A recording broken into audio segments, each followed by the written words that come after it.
চেহারাটা ভেঙে গেছে, ঠিক না? ভোগাইয়া গেছি। গত পরশু সকালবেলা ঘুম থেকে উঠছি, আমাদের এদিকে গ্যাস নাই। তো ভাবলাম যে কটা লাগছে একটু গায়ে বই নাইছে, ঈদ হইতে আমাদের এদিকে গ্যাস নেই, একদম চুলা বন্ধ। তো ভাবলাম যে কটা লাগছে মুখে টুকে এনে থিয়া যায়, বইটাই দিন হলে কিছু রানবা, আমি তো কামই যাই গিয়া। বললাম এডেলে কিছু খাইব না রান্দা বেরো। ঘুম থেকে উঠতে আমাকে ঘরের পিছনে গেলাম, যে কটা লাকড়ি টোকাইলাম, তোকে আইনাই।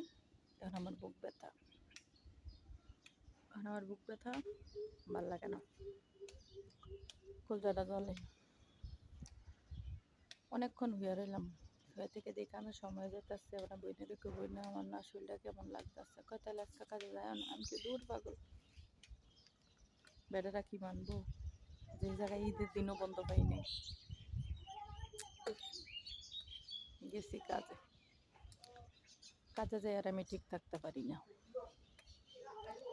তো খারাপ লাগতেছে, এত খারাপ লাগতেছে, ঠিকই থাকতে পারি না। তারপরে ভাবছি দেখতে পাতে একটু রেস্ট নিই। রেস্ট নিলে কাম কি, ভিতরে অশান্তি, পাতলা পায়খানা, বমি, জ্বর, শরীর ব্যথা সব একলগে শুরু হয়ে গেছে, মিলে গেছে। আর ম্যানেজারে দেখতে কয়, যাও গা তুমি তুমি যে ডাক্তার দেওয়া আগে। বাইতে এলাম, বাইতে বোনেরে কইলাম যে বোনেরে উঠ, ডাক্তারের কাছে যাই। শরীর বেশি খারাপ লাগলে টাইনা নিতে পারতি না, অল্প থাকতেই তোর লস যায়। আসলে অল্প থাকতেই গেলাম, আমি ইমার্জেন্সি আছে, ইমার্জেন্সিতে গেছি। ইমার্জেন্সি যাওয়ার পরে আপনার 5 টাকা দিয়ে টিকিট কাটছি। 5 টাকা দিয়ে টিকিট কাটটা হাসপাতাল ঢুকছি। হাসপাতাল ঢুকার পরে আপনার ইয়ে আইলো, ডাক্তার দেখাইলাম। ডাক্তার দিল 3 ঘন্টার ভর্তি, স্লাইন দিলাম, ইঞ্জেকশন দিল 2টা 3টা, ওষুধ দেওয়া দিল। এই আজকে 3 দিন ধরে না খাইতে আছি, আমার শরীর কোনো পরিবর্তনই না। আসল কথা কি জানেন, বান্তার শরীর গান্দা, আমাদের শরীর হঠাৎই খারাপ হয়ে যায়।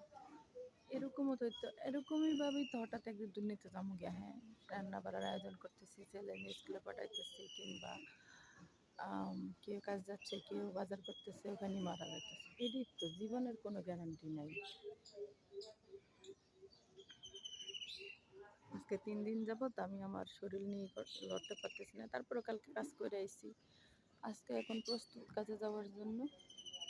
কিন্তু যে ভিতরে যে একটা শক্তি, শক্তি জিনিসটা না পাইতাছি না যাওয়ার জন্য। তারপর তো কাজ করতে হবে, পরের কাম বয়ে থাকলে তো, আমি না গেলে তো আমার জায়গায় অন্য কারো নিয়ে লাগবে।